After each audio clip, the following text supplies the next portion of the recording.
Length of सब tangent सब normal में पढ़ा चुका हूँ, एंगल पढ़ा चुका हूँ, नंबर ऑफ सॉल्यूशन बताने हो इसकी मदद से वो कर चुके हैं, shortest distance between two curves भी हो गया था अगर मुझे सही याद है तो। ठीक है, नेक्स्ट जो टॉपिक है अपने पास वो है जो डिफरेंशिएशन का बेसिक जो यूज है, सबसे एक तरह से कह लो जो सबसे फंडामेंटल यूज है, जिसकी वजह से एक तरह से हम डिफरेंशिएशन को हमने पूरा कैलकुलस हमने बनाया है उसका, वो पढ़ते हैं रेट मेजरमेंट।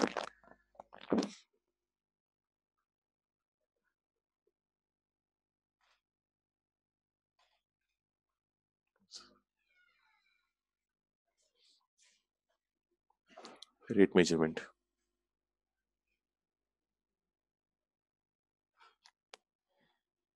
तो जैसा कि हम जानते हैं कि अगर हमें बोला जाए कि dy बाई डी एक्स है तो ये क्या रिप्रेजेंट करता है? The rate of change of y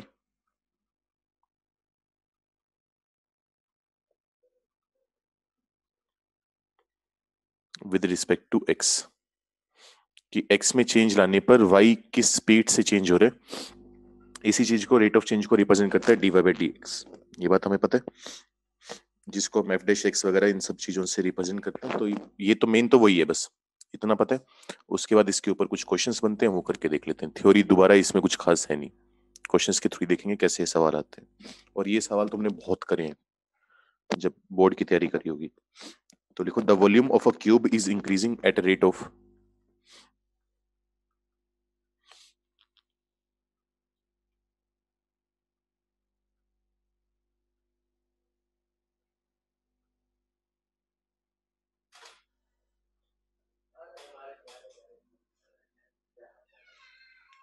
eight the rate of 9 centimetre cube पर second. How fast is the surface area increasing?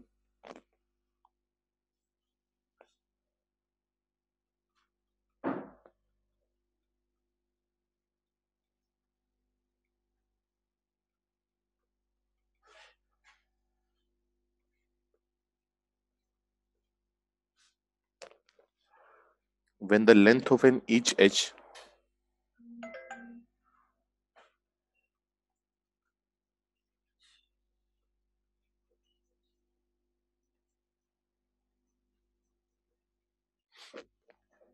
is 10 centimetre. करोगे या पहला क्वेश्चन मैं करवाऊं? दोबारा, rate of change tangent and normal से कोई लेना देना नहीं है, जैसे अप्रोक्सीमेशन में मैंने बोला था, उससे बहुत अलग चीज है ऑब्वियसली। लेकिन और कहीं पढ़ाने का कोई टॉपिक मिलता नहीं तो यहाँ पढ़ा दिया जाता है बस, रेट मेजरमेंट। चैप्टर अपना वो चल रही है एप्लीकेशन ऑफ डेरिवेटिव। करो, चलो फिर ट्राई करो।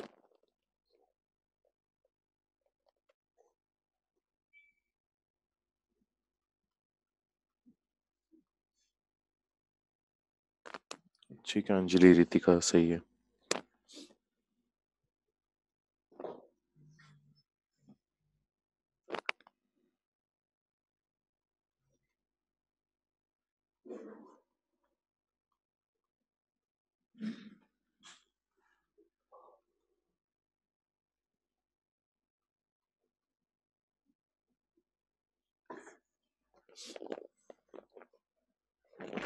नहीं, शशांक जी नहीं आएगा। तो देखो करने का तरीका क्या होगा, वही तुम्हें पता ही है। मैं थोड़ा सा लिख देता हूँ पहले क्वेश्चन में, let the length of each edge, जो क्यूब है हमारे पास उसके हर एज की लेंथ हमने मान ली x सेंटीमीटर है। इसके बाद सबसे पहले वॉल्यूम की बात की गई है, तो हम जानते हैं क्यूब का वॉल्यूम x क्यूब होता है। अब जो रेट ऑफ चेंज दी हुई है वो 9 सेंटीमीटर पर क्यूब सेकंड दी हुई है, सेंटीमीटर क्यूब पर सेकंड। तो इसका मतलब टाइम के रिस्पेक्ट में रेट ऑफ चेंज दी हुई है, तो हम इसको डिफरेंशिएट करना चाहेंगे विद रिस्पेक्ट टू टी। तो D by D T, x cube को डिफरेंशिएट करेंगे तो 3x स्क्वायर आएगा। अब क्योंकि टी के रिस्पेक्ट में डिफरेंशिएट करें तो dx बाई डी टी लिखना पड़ेगा। ठीक है, ये बात करना जरूरी है। इक्वल टू हमें दिया हुआ है 9 सेंटीमीटर क्यूब पर सेकंड, तो यहां से dx बाई डी टी की वैल्यू आ जाएगी। 9 को 3x स्क्वायर से डिवाइड करेंगे तो ये आ जाएगा 3 by x square, dx by D T हो गया। अब हमसे वो पूछ रहे क्या सरफेस एरिया के चेंज होने की रेट बताओ या इंक्रीज होने की रेट बताओ। तो सरफेस एरिया का फॉर्मूला यानी एस का फॉर्मूला हम जानते हैं कि 6x² होता है। डिफरेंशिएट मारेंगे तो ds/dt इज इक्वल टू, ये बनेगा 12 इंटू एक्स dx/dt। dx/dt की वैल्यू ऑलरेडी निकाल चुके हैं 3/x के। 12x से जब मल्टीप्लाई करेंगे तो ये बनेगा 36/x। और हमें किस टाइम पर निकालनी है, जब एज की लेंथ 10 सेंटीमीटर है। तो x की वैल्यू 10 पुट कर देंगे, 36/10, तो ये आ जाएगा 3.6। ये हमारा आंसर है। तो सिंपल से सवाल है, एक की रेट ऑफ चेंज दी होगी, दूसरे की मांग लेगा, इस टाइप के। किसी को कुछ दिक्कत है तो पूछ लो, नोट करो। नेक्स्ट क्वेश्चन लिखा हुआ है।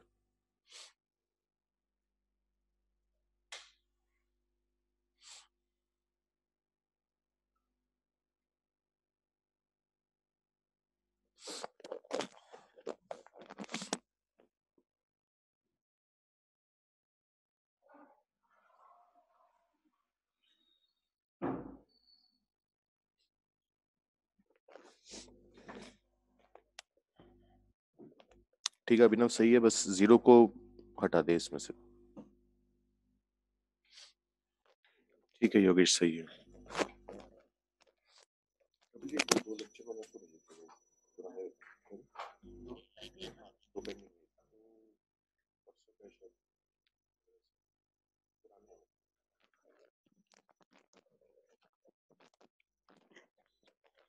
अंजलि अब सही है। कुछ नहीं, कर्व में rate of change of x बोल रहे हैं। एब्सिसा तुम्हें पता है कि एक्स को बोलते हैं, ऑर्डिनेट तुम्हें पता है वाई कोऑर्डिनेट को बोलते हैं। तो डिफरेंशिएट मार लेंगे। एक्स क्यूब का जैसे वाई है हमारे पास x³/12, या सिंपल इसी में से कर लो। डिफरेंशिएट मारेंगे तो 12 dy/dx is equal to x³ का डिफरेंशिएशन 3x के। यहां से dy/dx की जो वैल्यू है वो आ जाएगी x²/4। अब हमें बोला गया है कि एब्सिसा जो है वो फास्टर रेट से चेंज हो रहा है एज कंपेयर टू ऑर्डिनेट। मतलब एक्स के चेंज होने की स्पीड वाई के चेंज होने की स्पीड से ज्यादा है। ध्यान देना यहां पर सॉरी, ध्यान देना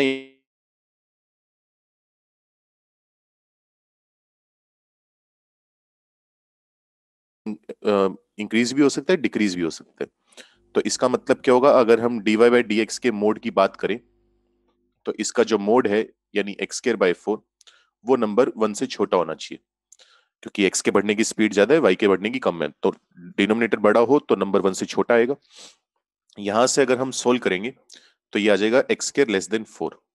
x²<4 हमें सोल्व करना आता है। x की वैल्यू आ जाएगी -2 से 2, लेकिन इसमें से हमें जीरो हटाना पड़ेगा। जीरो हटाने के पीछे पर्पस ये, मतलब कारण ये है कि अगर जीरो हो गया तो dy/dx जीरो आ जाएगा, मतलब उस पॉइंट पर y चेंज नहीं हो रहा। तो वैसे तो इंक्लूड कर सकते हो, लेकिन अगर चेंज हो रहा है तो हमें dy/dx को जीरो नहीं करना होगा, कि चाहे पॉजिटिव आ जाए चाहे नेगेटिव आ जाए, कुछ ना कुछ आ जाए मतलब। तो ये तरीका होगा। दोबारा नोट कर लो, कुछ दिक्कत है नहीं समझ में आया पूछ लो। नेक्स्ट क्वेश्चन लिखो। इसके मैं कुछ ज्यादा प्रैक्टिस करवाऊंगा, क्योंकि इसी के क्वेश्चन नॉर्मली पूछे जाते हैं एओडी में सबसे ज्यादा। तो इसकी ढंग से प्रैक्टिस कर लेना। A man 1.6 meter high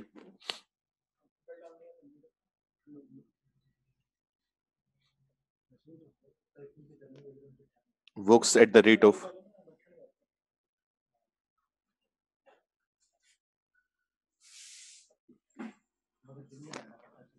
30 meter per minute away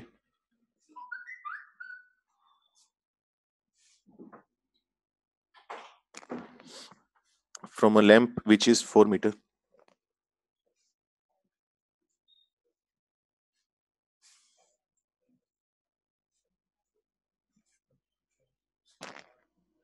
above the ground.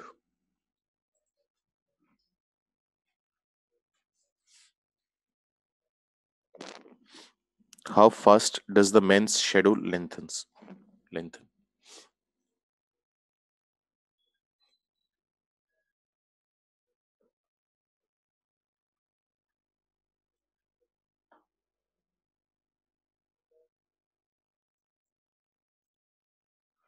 करो जल्दी।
ठीक है योगेश, सही है।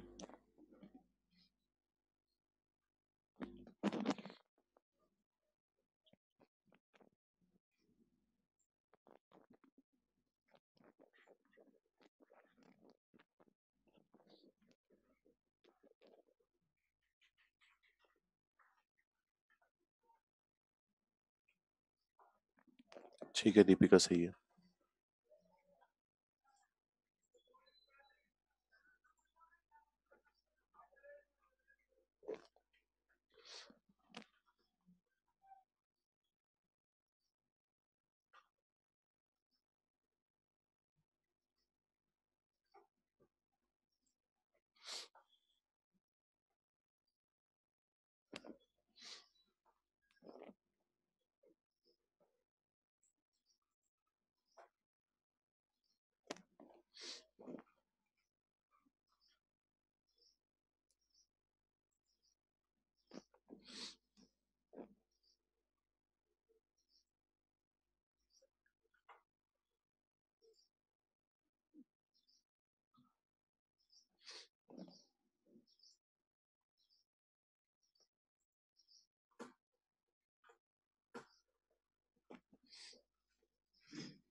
देखो इसे करने का तरीका क्या होगा। ये इस था ये।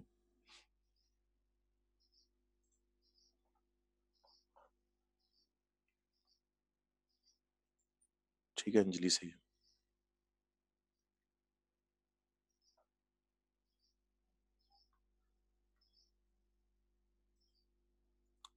तो मान लो ये शुरू में हमारे पास लैंप है जिसकी हाइट 4 मीटर है।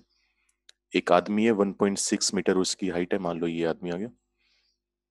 सबसे पहले इसकी शेडो के बारे में बात हो रही है। शेडो में पता है कब पड़ेगी?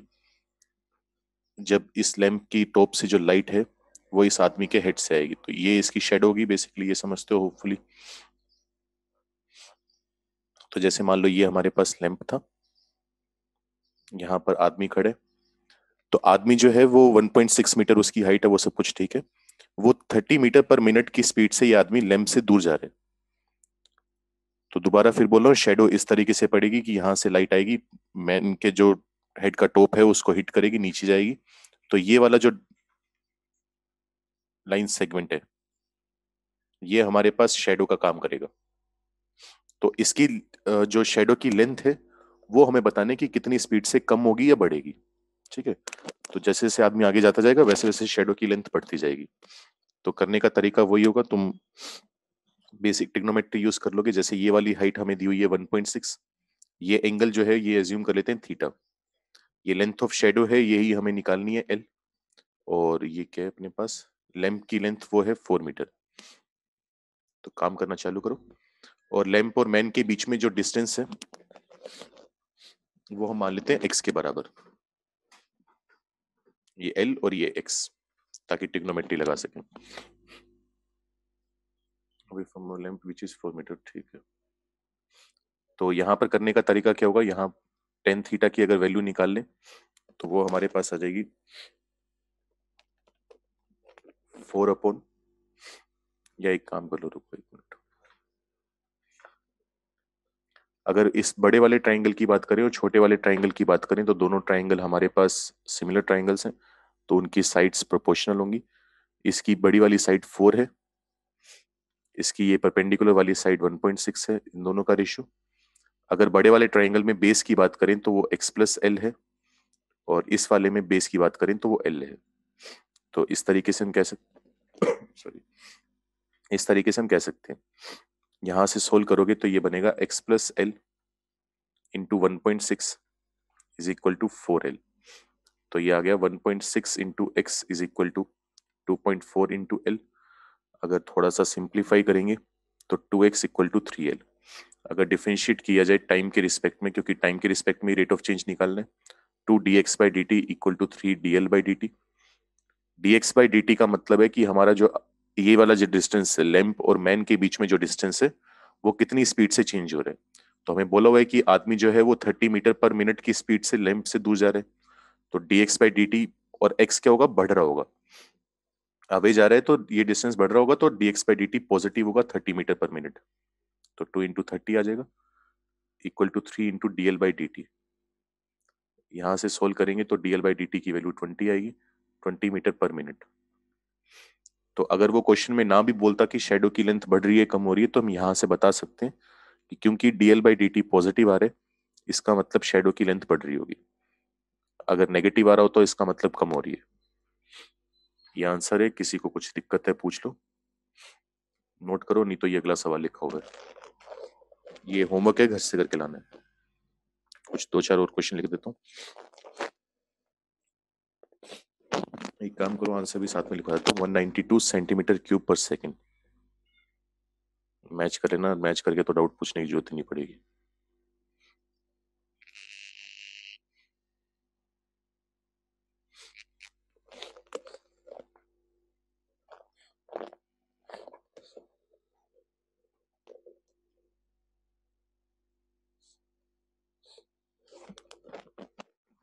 अभी स्क्रीनशॉट मत लेना। नहीं योगेश, 192 सेंटीमीटर क्यूब पर सेकंड है मेरे पास जो आंसर है। हो सकता है गलत हो, लेकिन लिखा तो यही हुआ। X and Y are the sides of two squares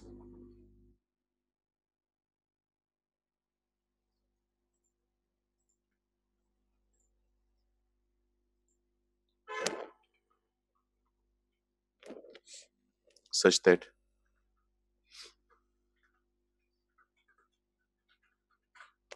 y is equal to x minus x square.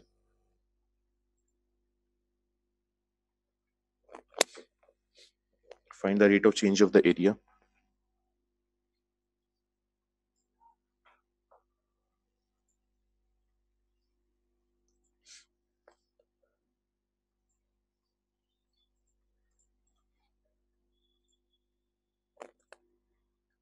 of the second square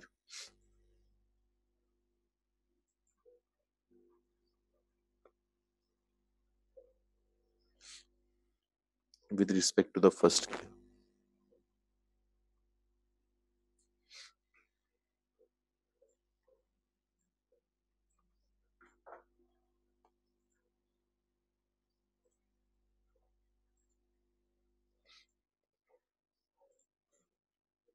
एक का दो लिख लो।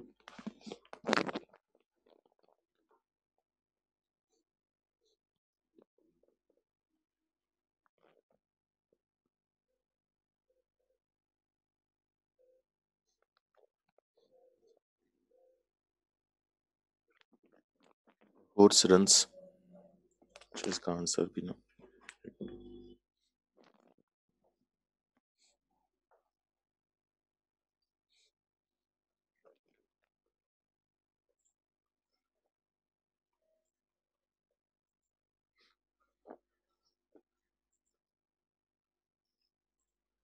इसका आंसर आएगा 2x square minus 3x plus 1।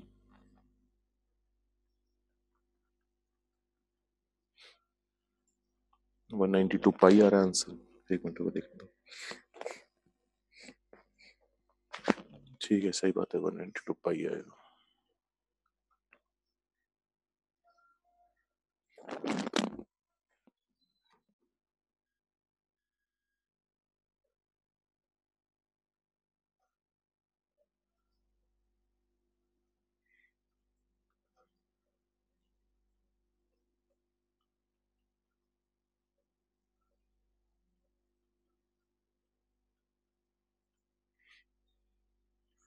चलो लास्ट क्वेश्चन लिखो इस टॉपिक पे।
स्क्रीनशॉट ले लो, ये तीनों क्वेश्चन घर से करके लाओगे, आंसर लिखे हुए हैं,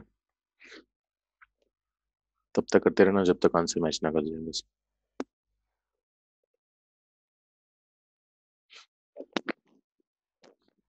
स्क्रीनशॉट ले लो बस, और तो क्या है।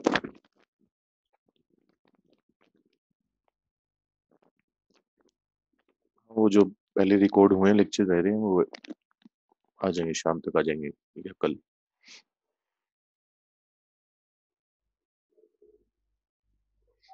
लिखो नेक्स्ट टॉपिक, लिखो टेंजेंट एंड नॉर्मल बेसिकली अपना पूरा हो चुका है।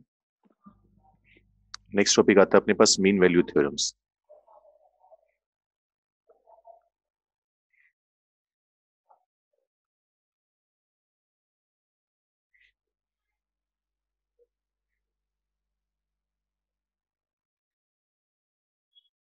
तो डिफरेंशिएशन से जुड़ी मतलब इसमें बेसिकली इस टॉपिक में हम ये देखना चाहते हैं कि अगर कोई डिफरेंशिएबल फंक्शन है तो उसके एफ डैश एक्स के बारे में हम क्या कमेंट कर सकते हैं, अगर हमें एफ एक्स के बारे में कुछ स्पेसिफिक दो तीन बातें अगर पता हो तो। ठीक है, या फिर अगर हमें ये बताना हो कि कहाँ पर एफ डैश एक्स जीरो होगा तो ऐसी कुछ चीजें, जैसे उनमें से एक तो हम ऑलरेडी पढ़ भी चुके हैं शायद थोड़ी सी, रोल्स थ्योरम। तो लिखो ऐसे दो तीन थ्योरम है।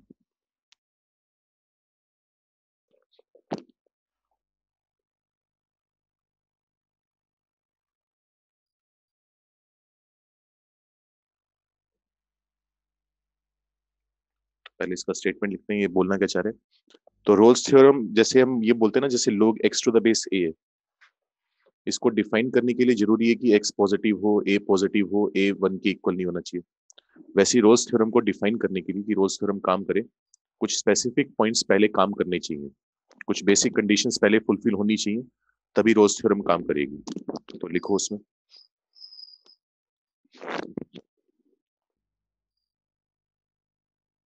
if the function fx is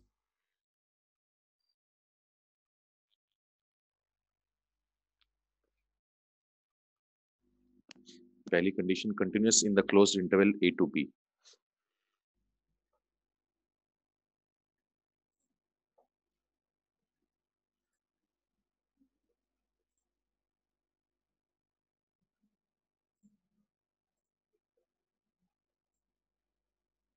इसका मतलब हम जानते हैं कि अगर closed interval a to b में डिफरेंशिएबल सॉरी कंटिन्यूअस है, तो इसका मतलब a से b हर पॉइंट में कंटिन्यूअस होगा, और a पॉइंट पर राइट कंटिन्यूअस और b पॉइंट पर लेफ्ट कंटिन्यूअस, ये होगा।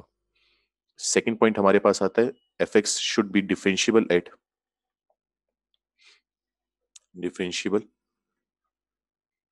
In the open interval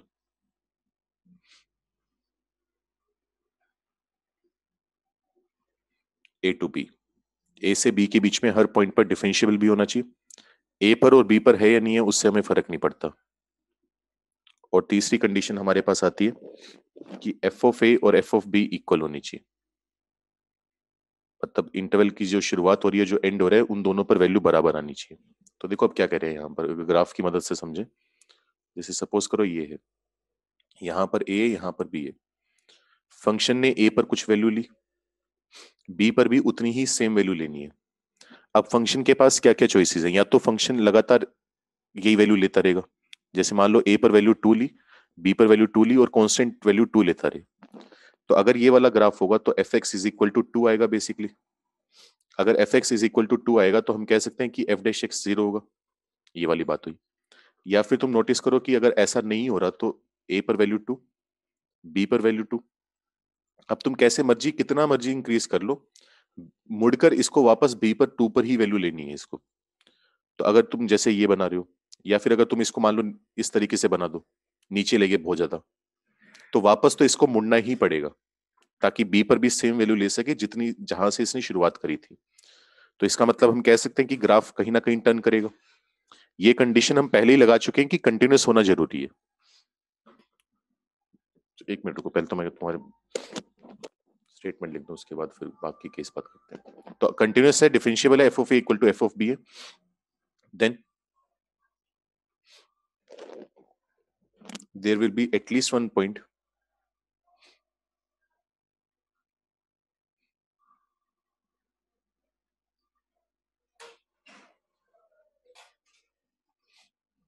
in open A to open B such that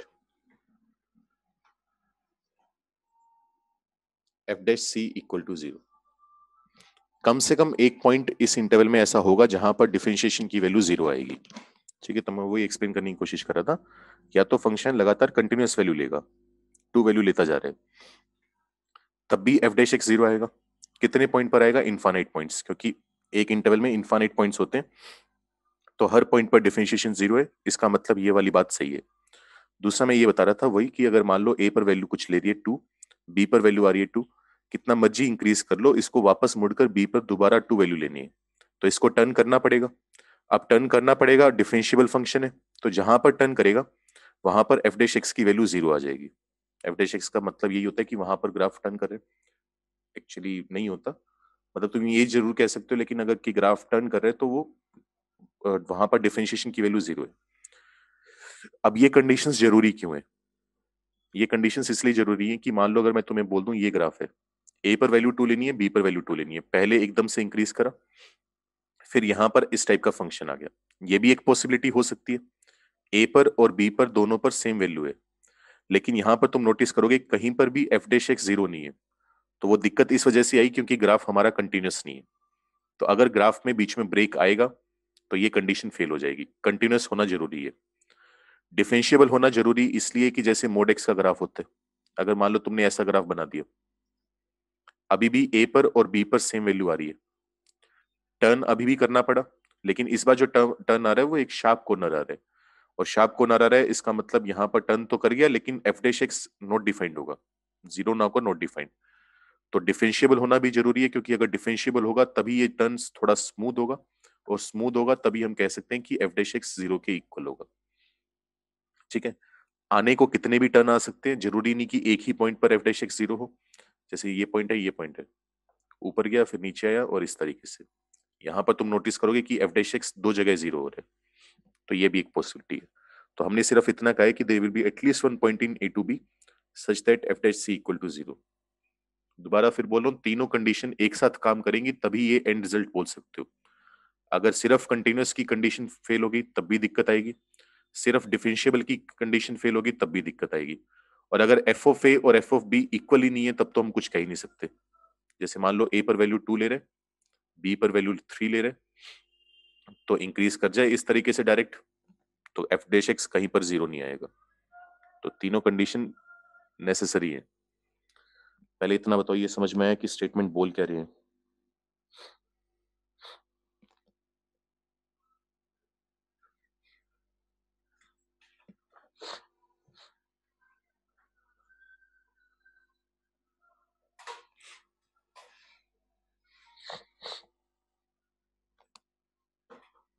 ठीक है। फिर ये जो दो तीन मीन थ्योरम है हमारे पास, इनका हमें ज्योमेट्रिकल मीनिंग भी पता होना चाहिए, तो वो लिखो।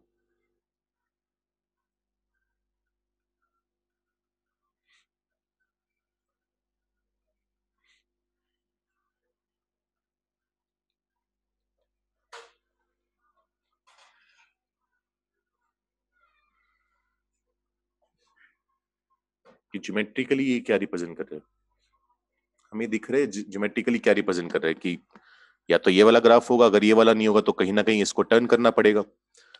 तो हम जानते हैं कि ये जो लाइन मैंने ड्रॉ करी है, या एक तरह से ये कह लो, हमने कहा है एफ डैश एक्स जीरो होगा। एफ डैश एक्स हम जानते हैं कि टेंजेंट के स्लोप के बराबर होते हैं, तो इसका मतलब टेंजेंट का स्लोप जीरो आ जाएगा। टेंजेंट का स्लोप जीरो है या किसी लाइन का स्लोप जीरो है तो वो line parallel to x axis होगी। तो इसका ज्योमेट्रिक मीनिंग ये हुआ कि ए से बी के बीच में कम से कम एक पॉइंट ऐसा जरूर है जिस पर जो टेंजेंट बनेगा वो पैरेलल टू एक्स एक्सिस बनेगा, क्योंकि वहां पर एफ डैश एक्स जीरो है, यानी स्लोप जीरो है। तो लिखो वो बात।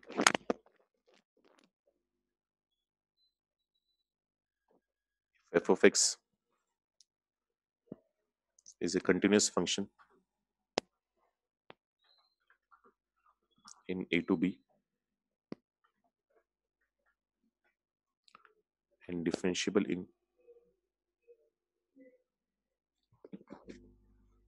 and also f of a equal to f of b। वही तीन कंडीशन यहां पर लिख दी। Then there is at least one point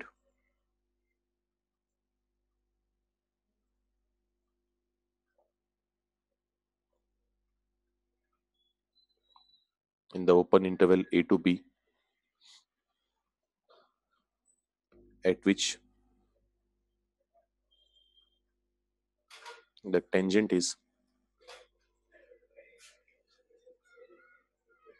parallel to the x axis। ठीक है।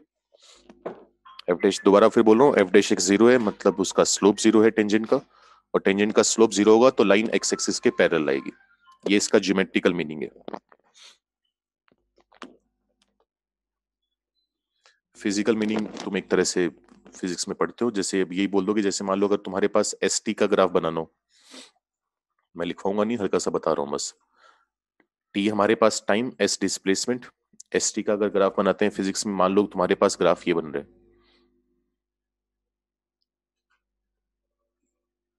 तो ये ग्राफ क्या रिप्रेजेंट कर रहे हैं, डिस्प्लेसमेंट है। मान लो पार्टिकल ने यहां से काम करना चालू करा, इसने कोई भी पाथ ट्रेस करा, कुछ कुछ काम चलता गया, मान लो स्ट्रेट लाइन में मूव कर रहे हैं फिलहाल, छोड़ो। तो पार्टिकल ने यहाँ पर स्टार्ट करा, देखो क्या हो रहा है, टाइम के साथ साथ पहले डिस्प्लेसमेंट क्या है, लगातार बढ़ती जा रही है, ये लगातार हमारे पास बढ़ती जाएगी। फिर एक टाइम ऐसा आएगा इस पॉइंट के बाद कि डिस्प्लेसमेंट कम होनी चालू हुई। डिस्प्लेसमेंट कब कम चालू होगी, जब ये पार्टिकल वापस मुड़कर इस तरफ आना चालू होगा, क्योंकि अगर आगे ही बढ़ता जाएगा तो डिस्प्लेसमेंट बढ़ती जाएगी। डिस्प्लेसमेंट कम होने के लिए इसको वापस मुड़कर आना पड़ेगा। अब वापस मुड़कर आएगा तो इसका मतलब वेलोसिटी पहले इसकी इस तरफ थी और मुड़कर आने के लिए वेलोसिटी इस तरफ होगी। तो अगर हम कोई इंपल्स वगैरह नहीं दे रहे तो ग्रेजुअल चेंज आएगा वेलोसिटी में, जो हमने यहाँ पर लिखा है डिफरेंशिएबल होने का मतलब, जो वेलोसिटी है, जो एक्सेलरेशन है, वो धीरे धीरे चेंज हो रही है। एक कोई इंपल्स वगैरह नहीं आ रहा, कोई जर्क वगैरह नहीं आ रहा। तो वेलोसिटी अगर धीरे धीरे चेंज हो रही है तो क्या होगा, पहले वेलोसिटी धीरे धीरे होते होते जीरो होगी, क्योंकि और जीरो होगी, उसके बाद टर्न करना चालू करेगा तो नेगेटिव डायरेक्शन में वेलोसिटी आएगी। पढ़ी हुई है तुमने ये सब चीजें, कि अगर डायरेक्शन चेंज कर रहा है, अपोजिट डायरेक्शन में जा रहा है, तो धीरे धीरे पहले वेलोसिटी जीरो होनी पड़ेगी। ऐसा नहीं हो सकता कि एकदम से 2 मीटर पर सेकंड की स्पीड से जा रहा था और फिर अपोजिट डायरेक्शन में 2 मीटर पर सेकंड की स्पीड से मूव करने लग गया। पहले अपने उसकी स्पीड जीरो करनी पड़ेगी, फिर यू टर्न लेगा, फिर वापस आना चालू होगा। तो ये उसकी कहानी है, रोज थ्योरम, ज्योमेट्रिकल मीनिंग, ये सब कुछ। कुछ दिक्कत है पूछ लो, नहीं तो 2 4 सवाल करके देख लो।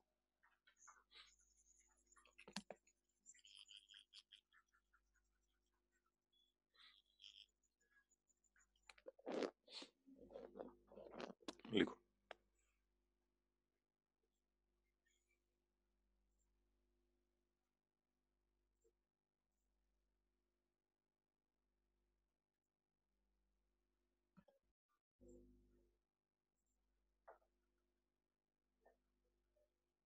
Discuss the applicability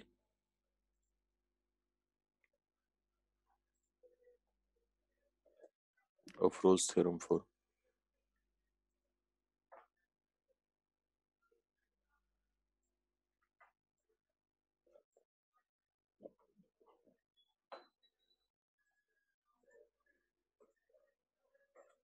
the following functions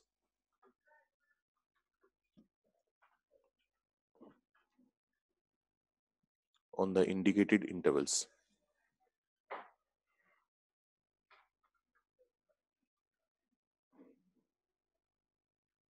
जैसे पहला है हमारे पास f of x is equal to mod x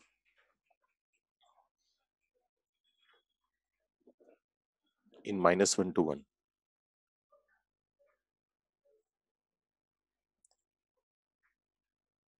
मतलब बेसिकली तुम्हें ये बताना है कि इस फंक्शन पर तुम इस गिवन इंटरवल में रोल्स थ्योरम अप्लाई कर सकते हो या नहीं, बताओ।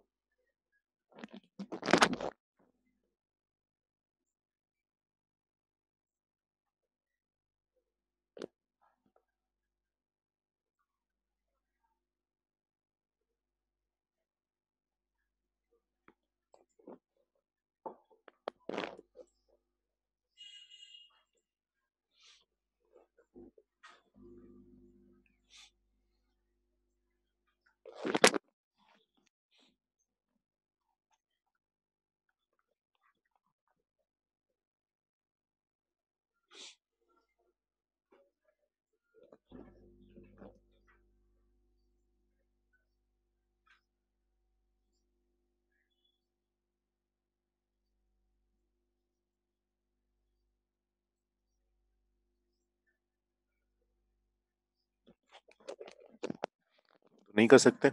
वैसे तो पेपर में ऑब्जेक्टिव पेपर क्वेश्चन आएगा, तुम्हें पूरी कहानी लिखने की ऑब्वियसली जरूरत नहीं है, लेकिन मैं लिख देता हूँ, नोट्स में तुम्हारे काम आ जाएगा। सबसे पहला पॉइंट क्या चेक करते हैं कि एफ एक्स कंटिन्यूस है या नहीं है। तो हम जानते हैं मोड एक्स का ग्राफ ये होता है, कहीं पर भी ब्रेक नहीं आता, तो तुम बोलोगे F x is continuous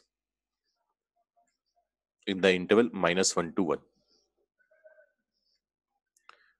second point हमें चेक करना है कि f x open interval -1 to 1 में डिफरेंशिएबल है या नहीं है। जब -1 to 1 की बात कर रहे हैं तो मतलब हर पॉइंट पर डिफरेंशिएबल होना चाहिए, लेकिन हमें पता है एक्स इक्वल टू 0 पर शार्प कॉर्नर आता है, इसका मतलब हम बोल देंगे f x is non differentiable at x equal to 0। अगर एक भी पॉइंट पर नॉन डिफरेंशिएबल है, इसका मतलब पूरे इंटरवल में डिफरेंशिएबल नहीं है। इसका मतलब एक कंडीशन फेल होगी, तीनों में से एक भी कंडीशन फेल होगी तो रोल्स थ्योरम अप्लाई करना यहां पर गलत हो जाएगा. This implies that Rolle's theorem is not applicable. ठीक है, ये चीज चेक करनी है. कंडीशन काम कर रही है, बहुत बढ़िया. नहीं कर रही तो रोल्स थ्योरम अप्लाई नहीं होगी. सेकंड पार्ट करके देखो. F of x is equal to 3 plus x minus 2 raise to the power 2/3 in 1 2 3. करो जल्दी.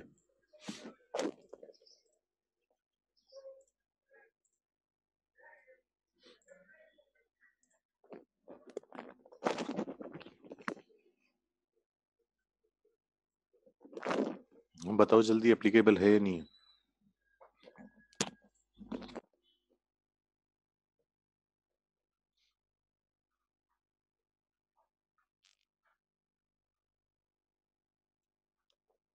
ठीक है.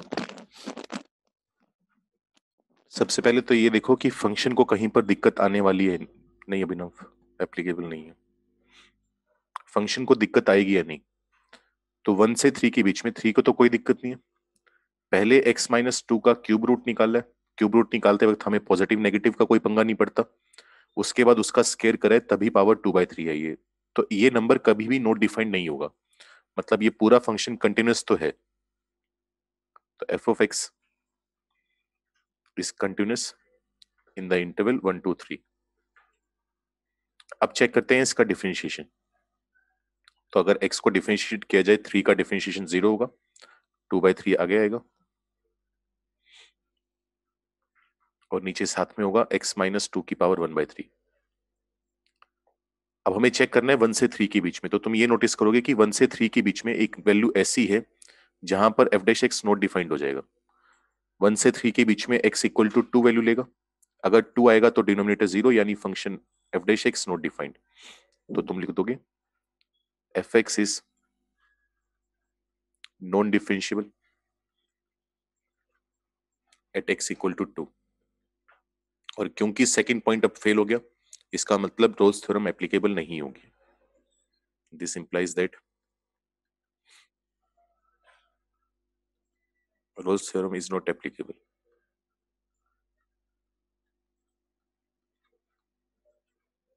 चलो तीसरा पार्ट लिखो इसका.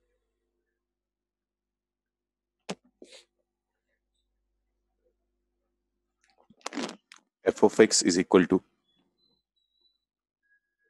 log x square plus a b upon x into a plus B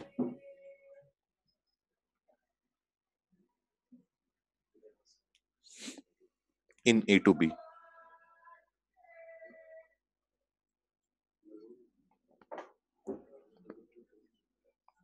where a 0 से बड़ा और b a से बड़ा.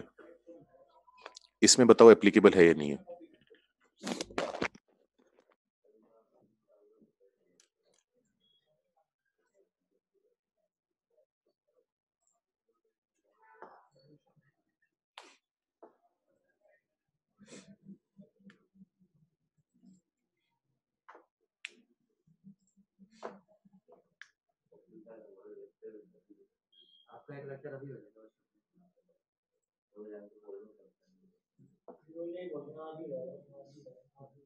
आपका एक ही लेक्चर बचा है, सर एक कल से एक सैलरी के 10 एक उसको 10,000 कटे मिलता ऑन टाइम बच जाए भी देना मेरे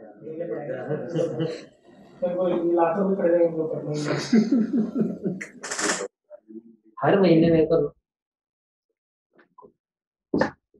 मैं बोल रही थी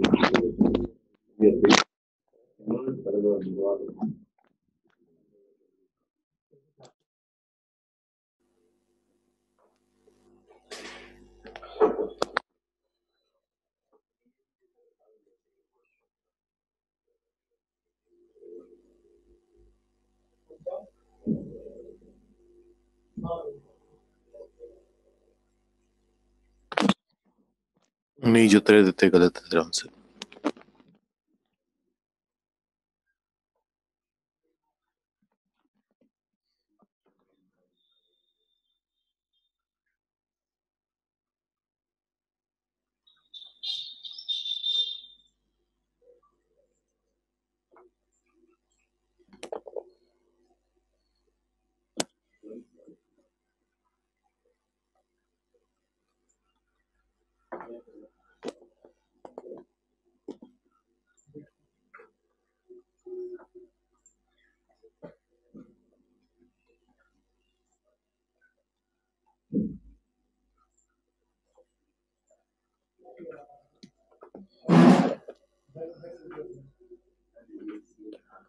ठीक है, अंजलि अभिनव सही है।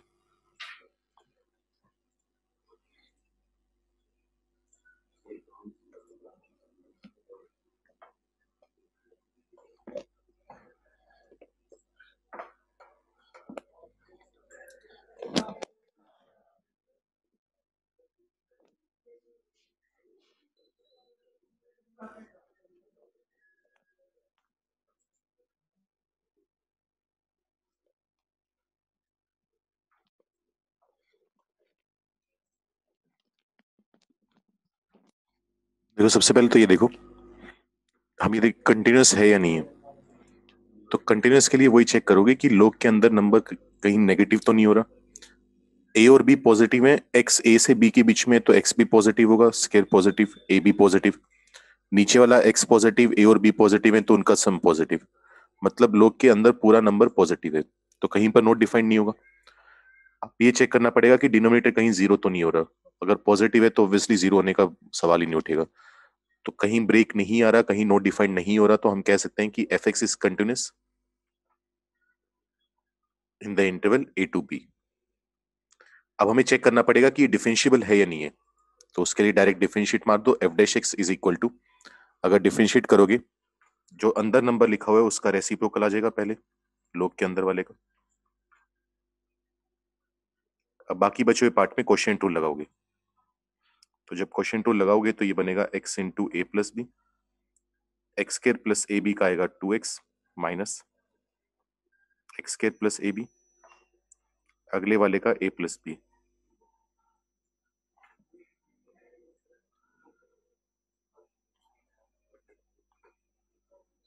और नीचे आ जाएगा x into a plus B का होल स्केयर। ये इसका डिफरेंशिएशन है।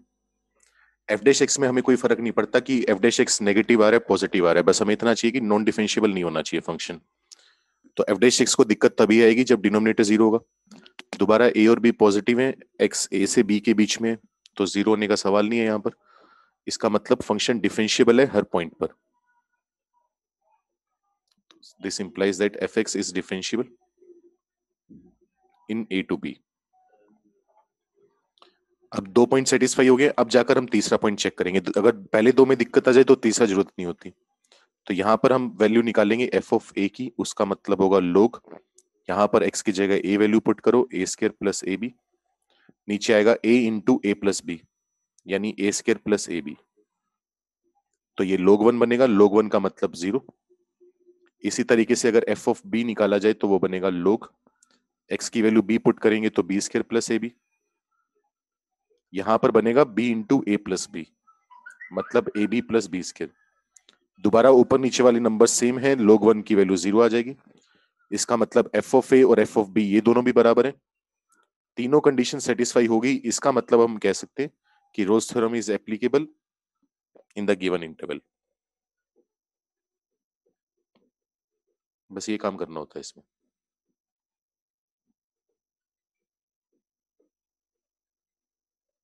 एक एक करके तीनों कंडीशन चेक करते जाओ, फेल होगी तो एप्लीकेबल नहीं है। वही करेगा, 3-4 ऑप्शन दे देगा, तुम्हें बोल देगा कौन किस में एप्लीकेबल है।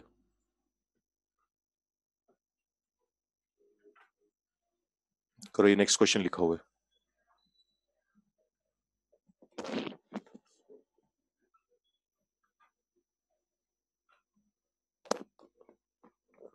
देखो, कुछ नहीं करना। अगर रोल्स थ्योरम एप्लीकेबल है तो पहली बात तो फंक्शन कंटिन्यूअस और डिफरेंशिएबल होना चाहिए। एक क्यूबिक पॉलिनोमियल हमेशा कंटिन्यूअस और डिफरेंशिएबल होता है, उसके लिए हमें अलग से एफर्ट डालने की जरूरत नहीं है। तो जो एक्स्ट्रा कंडीशन जिसके लिए हमें काम करना पड़ेगा कि अगर 1 और 3 के बीच में काम कर रहे हैं तो रोज थ्योरम तभी एप्लीकेबल होगी जब f of 1 equal to F of 3 आएगा। तो एफ ऑफ 1 का मतलब यहां से 1 minus 6 plus a plus b, f of 3 इसका मतलब होगा 27 minus 54 plus 3a plus B, यहां से बी कटेगा, ये बनेगा -5 plus a equal to minus का 27 प्लस 3a, 2a की वैल्यू 22, a की वैल्यू आ जाएगी 11। बी का यहां पर फर्क पड़ा नहीं, ठीक है। दूसरी बात, अब उसने कहा है कि रोल्स थ्योरम जो अप्लाई हो रही है, जो एप्लीकेबल हो रही है, वो किस पॉइंट पर हो रही है, सी इक्वल टू दिस। तो इसके कहने का मतलब है कि एफ डैश एक्स जीरो करते हैं अपने, तो अगर सेकंड पॉइंट के लिए एफ डैश एक्स जीरो करें तो वो बनेगा 3x² माइनस 12x प्लस ए, जहां पर ए हम ऑलरेडी निकाल चुके हैं 11 इक्वल टू 0। यहां से रूट निकालने की बात करें तो x is equal to 12 plus minus under root 144 minus 33 into 4, ये हो जाएगा 120 और 4 कितना, 33 इंटू 4 था ना, 132 आएगा शायद, अपॉन में आ जाएगा 6। तो सोल्व करके ये बनेगा 12 plus minus root 12 upon 6, divide करेंगे तो ठीक है यही आ रहा है शायद, 2√3 प्लस माइनस 1 अपॉन √3 आ रहा है। ऑब्वियसली -1 वाला अगर 2√3 -1 अपॉन √3 लोगे तो वो 1 से 3 के इंटरवल के बाहर चला जाएगा, और 2√3 प्लस 1 अपॉन √3 लेंगे तो वो इस गिवन इंटरवल के अंदर आएगा, ठीक है। तो वो सी उसने दे दिया, हालांकि देने की जरूरत थी नहीं सॉरी, ये सिर्फ वेरीफाई करने के लिए, मतलब एक तरह से चेक करने के लिए, अगर ऑप्शन में हो नन ऑफ दिस, क्योंकि ऐसा भी हो सकता है ना कि पॉसिबल ही ना हो, एक ही जो वैल्यू फिक्स करिए उससे जो रूट आएगा वो रूट मैच भी करना चाहिए हमारा। तो एफ डैश एक्स जिस पॉइंट पर 0 आ रहा है वो पॉइंट सी हमें दिया हुआ है, वो मैच कर रहा है हमारा, तो इसका मतलब सब कंडीशन काम कर रही है। तो कंटिन्यूअस बनाने में, डिफरेंशियल बनाने में, एफ ऑफ ए को एफ ऑफ बी के इक्वल करने में, या एफ डैश एक्स को 0 करने में, कहीं पर भी चारों में से बी का कोई रोल नहीं है। तो बी का हमें कोई फर्क नहीं पड़ेगा, बी जो मर्जी वैल्यू लेना चाहे ले सकते हैं। तो हम ये बोल देंगे कि ए की वैल्यू 11 होनी जरूरी है, और अगर बी के बारे में बोला जाए तो बी बिलोंग्स टू आर। मतलब ऐसे इनफाइनाइट क्यूबिक पॉलिनोमियल्स हो सकते हैं जो इस पूरे क्वेश्चन के स्टेटमेंट को फुलफिल करेंगे, सेटिस्फाई करेंगे। किसी को नहीं समझ में आया पूछ लो, स्क्रीनशॉट लो, कुछ एक दो टाइप के सवाल और करके देखते हैं। हाँ भाई बोलो, कोई दिक्कत है किसी को? हाँ ना कुछ, ठीक है। एक छोटा सा नोट लिखो, ये भी हमारी थोड़ी हेल्प करेगा क्वेश्चन सोल्व करने में।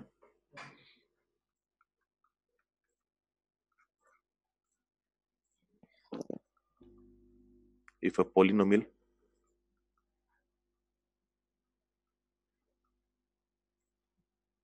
fx of degree n, अब देखो, अब तुम इतना तो पढ़ ही चुके हो कि अगर कोई भी पॉलिनोमियल है जिसकी डिग्री n है तो उसके एग्जैक्टली n रूट्स होते हैं, ना n से कम ना n से ज्यादा। ये हो सकता है कि उसमें से कुछ रूट्स रियल हैं और कुछ इमेजिनरी हैं। तो उसी की बात करें, if a polynomial fx of degree n has n real roots, then the polynomial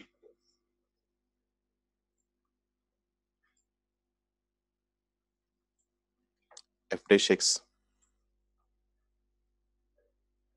will have only real roots। Basically अगर मैं तुम्हें समझाऊं तो हम ये कह रहे हैं कि सपोज करो एफ एक्स एक बाई क्वाड्रेटिक पॉलिनोमियल है, ए एक्स की power 4 plus b x cube plus c x square plus d x plus e, degree 4 है, इसके 4 ही रूट आ सकते थे मैक्सिमम, और वो चारों रूट रियल आ रहे हैं, ठीक है। तो मान लो ये इसके रूट्स हैं अल्फा, बीटा, गामा और डेल्टा। तो अगर इसके ये रूट्स हैं तो अल्फा पर वैल्यू 0 आएगी, बीटा पर वैल्यू 0 आएगी। अब पॉलिनोमियल है तो कंटिन्यूअस होगा, डिफरेंशिएबल होगा, रोल्स थ्योरम की दो कंडीशन फुलफिल होगी। फंक्शन हमारा अल्फा पर जो वैल्यू ले रहा है 0, वही वैल्यू बीटा पर ले रहा है यानी 0। तो जब ग्राफ बनाओगे तो बीच में कहीं ना कहीं टर्न करना पड़ेगा, तो कहीं ना कहीं एफ डैश एक्स जीरो आएगा। तो अगर f dash x equal to zero की बात करें तो उसका अल्फा और बीटा के बीच में एक रूट होगा, बीटा और गामा के बीच में एक रूट होगा, और गामा और डेल्टा के बीच में एक रूट होगा। तो इसका मतलब अगर इसके 4 रूट हैं तो इसके 3 रूट तो होंगे ही होंगे, क्योंकि रोल्स थ्योरम एटलीस्ट वन की बात करती है, वो ये नहीं बताती कि एग्जैक्ट कितनी बार जीरो हो रहा है एफ डैश एक्स। यहां पर हमने लिखा है F dash x is zero for at least one point. तो इसका मतलब एफ डैश एक्स के एटलीस्ट 3 रूट तो आएंगे ही आएंगे। लेकिन तुम नोटिस करोगे कि अगर एफ डैश एक्स की बात की जाए तो वो एक क्यूबिक पॉलिनोमियल है। ठीक है, इसी वजह से हम सिर्फ क्यूब पॉलिनोमियल में कमेंट करना चाह रहे हैं। तो अगर f x by quadratic polynomial है तो f dash x cubic polynomial होगा। उसके मिनिमम 3 रूट रियल तो हैं ही, और हम जानते हैं कि क्यूबिक के 3 से ज्यादा रूट आ नहीं सकते, डिग्री से ज्यादा रूट्स। तो इसका मतलब इसके 3 रूट होंगे और वो तीनों के तीनों रूट रियल होंगे, कोई भी रूट इमेजिनरी नहीं होगा। इसी चीज को तुम एक्सटेंड कर सकते हो डिग्री n के लिए, कि अगर एक पॉलिनोमियल है जिसकी डिग्री n है और उसके सारे के सारे रूट रियल है, alpha one, alpha two, alpha three, alpha four, ये सारे रूट रियल आते जा रहे हैं, तो एफ डैश एक्स के क्या होगा? यहां पर वैल्यू जीरो है, यहां पर वैल्यू जीरो है, बराबर वैल्यू आ रही है, इसका मतलब बीच में एक रूट आएगा, इनके बीच में एक रूट आएगा, इनके बीच में एक रूट आएगा, चलता जाएगा। तो डिफरेंशिएशन के कितने रूट्स होंगे? n minus one roots. अगर एफ एक्स की डिग्री n है तो एफ डैश एक्स की डिग्री n माइनस वन आएगी। Maximum n minus one real roots आ सकते थे और वो आ भी रहे हैं, तो इसका मतलब उसके सिर्फ और सिर्फ रियल रूट्स होंगे। ठीक है, सुनने में थोड़ा सिंपल स्टेटमेंट है, कभी कभी काम आ जाता है। समझ में आया क्या बोले ये पूरी कहानी? अगर एफ एक्स के सारे रूट रियल हैं तो एफ डैश एक्स के भी सारे रूट रियल होंगे, इसका मेन मतलब सार ये है पूरी कहानी का। लेकिन इसका कन्वर्स ट्रू नहीं है, वो भी लिख लो। It is not necessary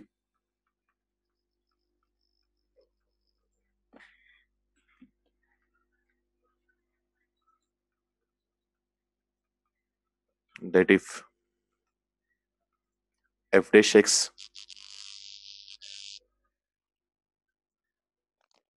is only real roots, then fx must have only real roots। दोबारा फिर बोल देता हूं, अगर एफ एक्स के सारे रूट रियल हैं तो एफ डैश एक्स के भी सारे रूट रियल होंगे, ये हमने एक्सप्लेन मैंने पूरा कर दिया। लेकिन इसका कन्वर्स सही नहीं है। जैसे एग्जांपल चेक करो, मान लो एक क्यूबिक पॉलिनोमियल है ये वाला, ये क्यूबिक पॉलिनोमियल है, इसका ग्राफ कितनी बार टर्न कर रहे हैं? 2 बार। मतलब अगर तुम f dash x equal to zero की बात करोगे तो इसके 2 रियल रूट आ रहे हैं। एफ एक्स मैं लेकर चल रहा हूँ क्यूबिक, डिग्री 3 है, एफ डैश एक्स एक क्वाड्रेटिक होगा, उसके मैक्सिमम 2 रूट आ सकते थे और 2 रियल रूट आ रहे हैं क्योंकि 2 जगह टर्न कर रहे हैं। लेकिन अगर तुम क्यूबिक की बात करो तो क्यूबिक हमारे पास एक ही पॉइंट पर कट कर रहा है एक्स एक्सिस को। ठीक है, तो क्यूबिक का एक ही रूट होगा। तो एफ डैश एक्स के सारे रूट रियल थे तो क्यूबिक के जरूरी नहीं कि सारे रूट रियल आए, आ भी सकते हैं, नहीं भी। तो ये स्टेटमेंट है, इसके ऊपर एक आध क्वेश्चन करके देख लो। If 2a plus 3b plus 6c equal to 0,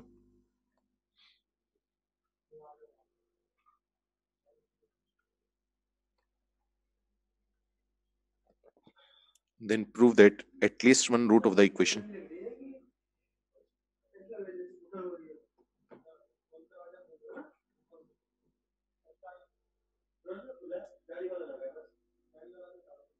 then prove that at least one root of the equation। और किसी को नहीं समझ में आया तो पूछ लो, दोबारा एक्सप्लेन कर दूंगा पूरी कहानी।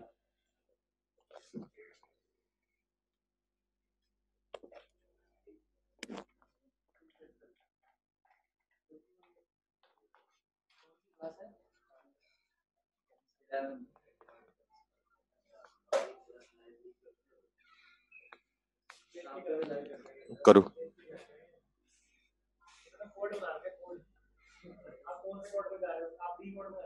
जल्दी से प्रूव करो ये चीज।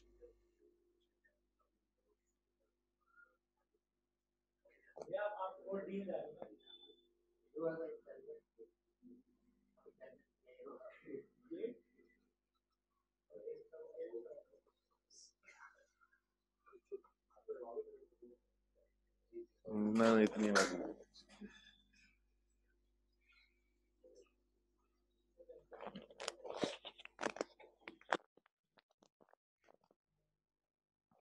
हो जाए तो प्रूफ बता देना। डन, बस ये लिख के भेज देना।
और एक बात और ध्यान रखना, ये रूट्स वगैरह की बात करें तो ये सिर्फ पॉलिनोमियल के लिए बात हो रही है।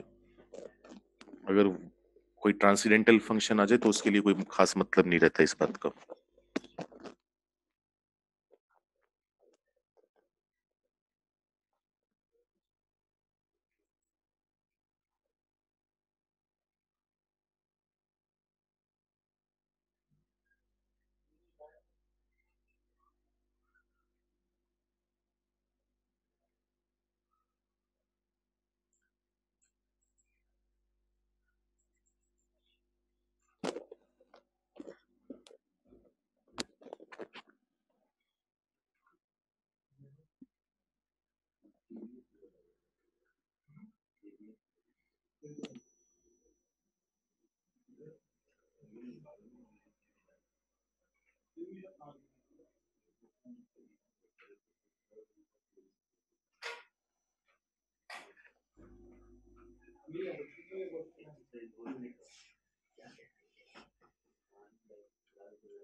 हुआ किसी का, जल्दी करो यार, इतना तो मुश्किल सवाल नहीं है।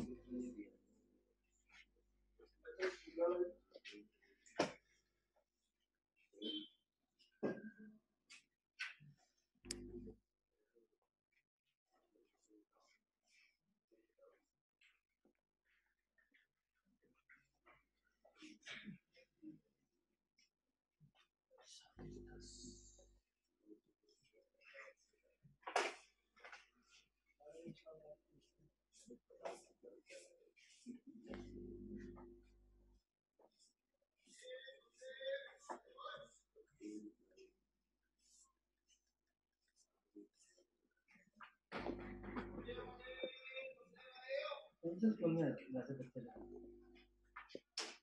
कौन से स्कूल में?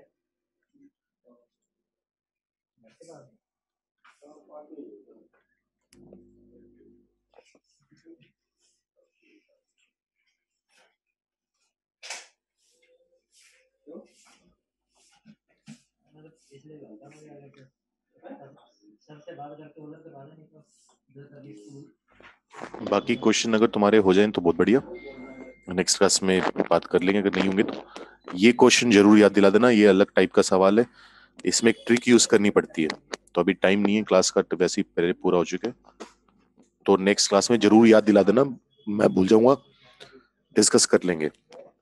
एक इंपॉर्टेंट ट्रिक है, सवाल आ जाए उस पर तो बहुत इंपॉर्टेंट है, ना आए तो फिर कुछ खास नहीं है, मतलब इसी टाइप के सवालों में यूज होती है। तो इस क्वेश्चन की बात करते हैं।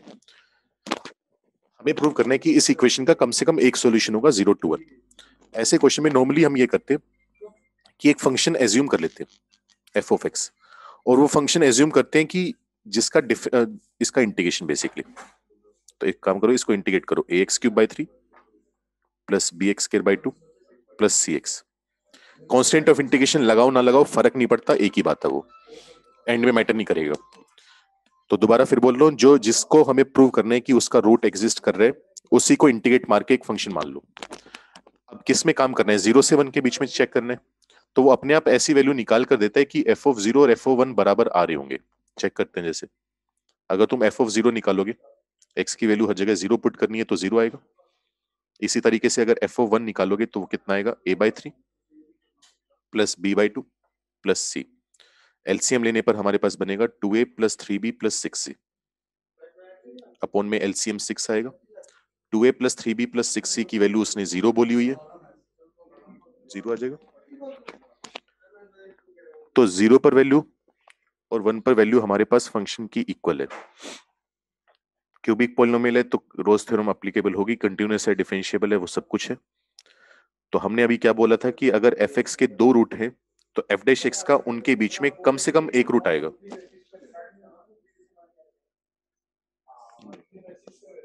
अरे भाई वो नहीं,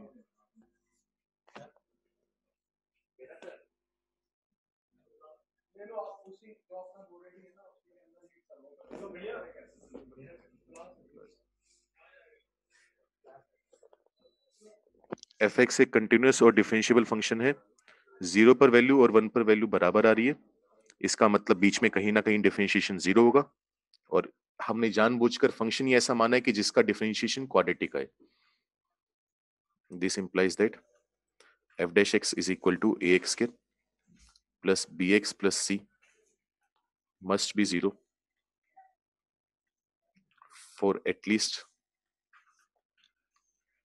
1 c in the interval 0 to 1, या एटलीस्ट 1 x लिख लो इन द इंटरवल 0 to 1। ये बात हमें प्रूव करनी थी। किसी को कुछ पूछना है पूछ लो, स्क्रीनशॉट लो, नेक्स्ट क्लास के लिए चले जाओ। और दोबारा बोलो, सेकंड क्वेश्चन मुझे याद दिला देना, अच्छा सवाल है, एक ट्रिक लगती है, इंटीग्रेशन में भी जाकर काम आएगी वो थोड़ी सी।